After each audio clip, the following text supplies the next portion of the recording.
Ukrainians take to streets in unity display as US says Russia at 7,000 more troops near border. Kyiv, Ukraine. Ukrainians defied pressure from Moscow with a national show of flag-waving unity Wednesday, while the West warned that it saw no sign of a promised pullback of Russian troops from Ukraine's borders despite Kremlin declarations of a withdrawal. While a feared Russian invasion of Ukraine on Wednesday did not materialize, the United States and its allies maintain that the threat remains strong, with Europe's security and economic stability in the balance. Don't miss how fears of Russian invasion of Ukraine put open-source intelligence in spotlight. Russian President Vladimir Putin arguably has signaled he wants a peaceful path out of the crisis, and US President Joe Biden promised that the US would continue to give diplomacy every chance, but he struck a skeptical tone about Moscow's intentions. Biden also insisted that Washington and its allies would not sacrifice basic principles respecting Ukraine's sovereignty. Russia has massed more than 150,000 troops east, north, and south of Ukraine,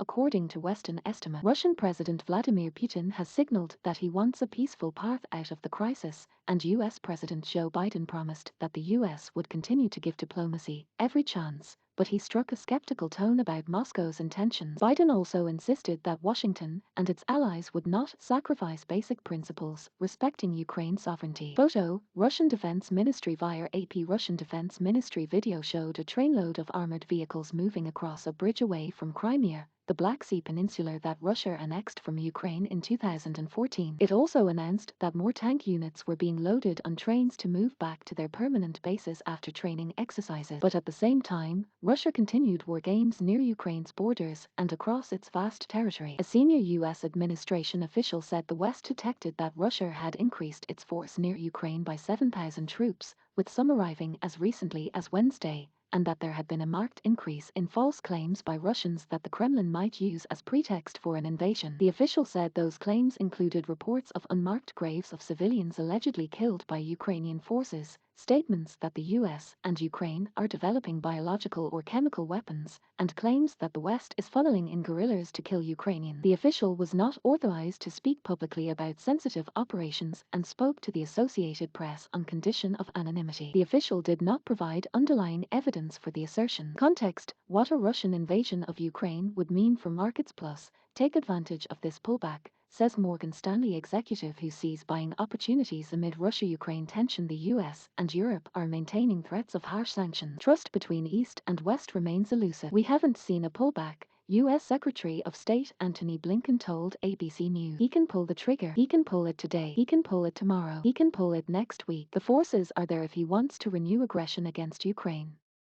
State Department spokesman Ned Price said the US had seen more Russian forces, not fewer. Asked why Russians would claim to be withdrawing when government intelligence, commercial satellite photos, and social media videos showed no evidence of that, Price said, this is the Russian playbook, to paint a picture publicly, while they do the opposite. NATO Secretary General Jens Stoltenberg said the alliance also had not seen any withdrawal of Russian forces. Before chairing a NATO defense ministers meeting in Brussels, he said, if they really start to withdraw forces, that's something we will welcome, but that remains to be seen. Ukrainian President Volodymyr Zelensky similarly dismissed the Russian withdrawal claims, noting the lack of evidence of a pullback. On a visit to military drills in the Rivne region in western Ukraine, Zelensky praised his military, saying, when I look at you, I'm confident in both today and tomorrow. The Ukrainian leader has repeatedly sought to project calm as well as strength during the crisis, declaring Wednesday a day of national unity. We are united by a desire to happily live in peace, Zelensky said in an address to the nation. We can defend our home only if we stay united. Children play Wednesday on tanks displayed at the Motherland Monument in Kyiv. Chris McGraw/Getty Images. Across the country, Ukrainians of all ages waved flags in the streets and from apartment windows. Hundreds unfolded a 200-meter flag at Kyiv's Olympiyskiy Stadium, while another was draped in the center of a shopping mall in the capital. In the government-controlled part of Ukraine's eastern region of Luhansk, where Russian-backed separatists have been fighting Ukrainian troops since 2014, residents stretched another huge flag across a street. The cyber attack hits Ukrainian banks and government sites. Also, Ukraine government voices skepticism over reports that Russia is concluding exercises and sending troops back to bases. This number of people united around Ukrainian flag will show that we stand for united Ukraine, said resident Elena Kokova. Russian officials countered Western fears of an invasion by alleging that Ukraine may try to reclaim control over the rebel east, even though Kyiv denies any such intention. Russian Foreign Ministry spokeswoman Maria Zakharova said supplies of Western weapons to Ukraine could encourage it to launch a suicidal aggression.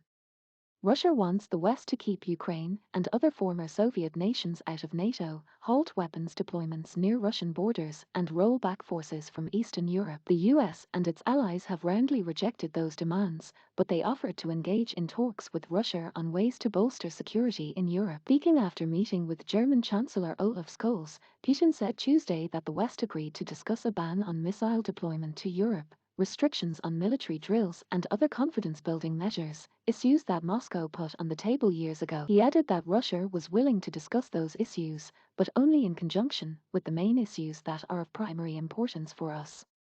While Scholz reiterated that NATO's eastward expansion is not on the agenda, everyone knows that very well. Putin retorted that Moscow will not be assuaged by such assurances. They are telling us it won't happen tomorrow, Putin said. Well, when will it happen? The day after tomorrow. We want to solve this issue now as part of negotiation process through peaceful means.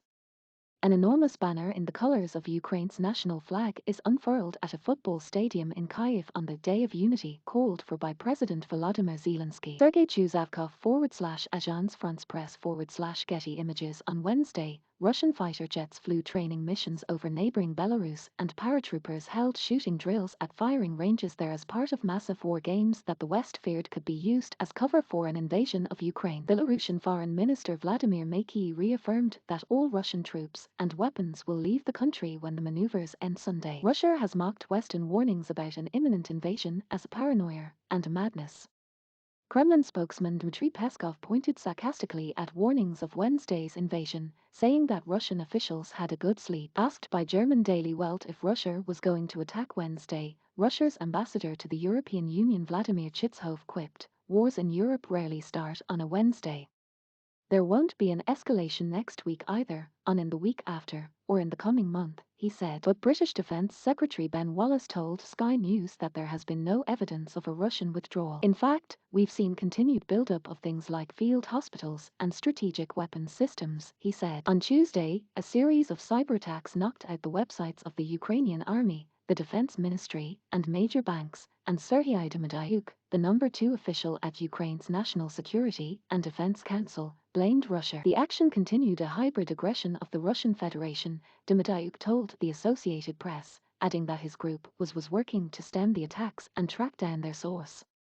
The Kremlin denied any involvement. Demidyuk said the attacks were intended to sow panic, but Ukrainian authorities moved quickly to restore the website. In Moscow, Russian lawmakers sent an appeal to Putin urging him to recognize rebel-held areas in eastern Ukraine as independent states, where Russia has supported rebels in a conflict that has killed over 14,000 in nearly 8 years. The lower house of parliament calls on Putin to recognize eastern regions of Ukraine held by pro-Russia rebels as legitimate republics. Putin signaled that he wasn't inclined to back the motion, which would effectively shatter a 2015 peace deal that was a diplomatic coup for Moscow. Read on Russia mapping out false flag incident in eastern Ukraine as pretext to invade, according to a very credible US intelligence assessment.